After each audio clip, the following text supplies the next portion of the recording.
As we're getting ready for the elections in 2022, I don't believe that I have all the answers, but I think that if you hold this list up to a candidate and you say, do you believe in these kind of reforms, or do you believe that we should send more power to Washington, D.C., it will tell you exactly what kind of a candidate that person is. And so my list here, I've been saying this for as long as I've been in politics. We have got to get term limits on Congress and the Senate. Because, my friends, Nancy Pelosi has been in Congress for longer than I have been alive. It's a major problem. It's career politicians are running the show, and it's a disgusting abuse of power. But also, now that I've been to Washington, D.C., something that's newly been put upon me is not only do we need term limits. You see, hear this music. It's actually the closing of career politicians' power on this country. But not only do we need term limits on the elected officials, we have got to get term limits on bureaucrats. Because I'll tell you, there is a professional class of people, these government employees, and they're not political appointees, these are government employees who are virtually impossible to hire.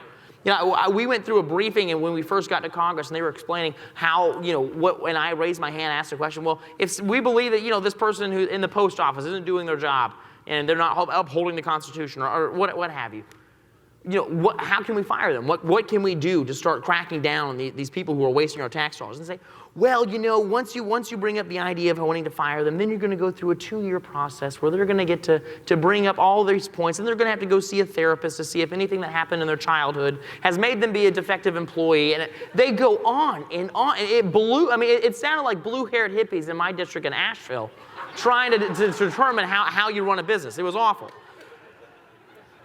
But we've got to get rid of these bureaucrats. I genuinely believe that because they are not elected and they influence these powers. I believe that we have got to have a balanced budget amendment on our Constitution. It will remove the ability of the corrupt politicians to cheat hardworking Americans out of their dollars. I think we need to abolish the income tax because you earned it. The government has no entity to it. I think we need to audit the Federal Reserve. Number 6, I think that while we're at it, we need to do an in-depth audit of our intelligence community. The FBI, the NSA, the CIA, these 3-letter agencies that have power over life and death, I want to know the operations that they are carrying out against American citizens because the deep state is real and I'm sick and tired of it. I think we need to abolish the Department of Education. Because there's so many cameras up here, I'm going to back that up.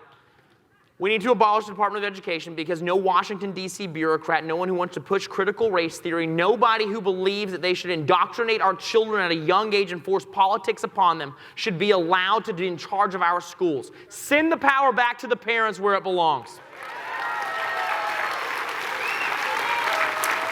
And for the love of God, I genuinely believe this one. We need to start impeaching judges who do not believe in our Constitution and who legislate from the bench.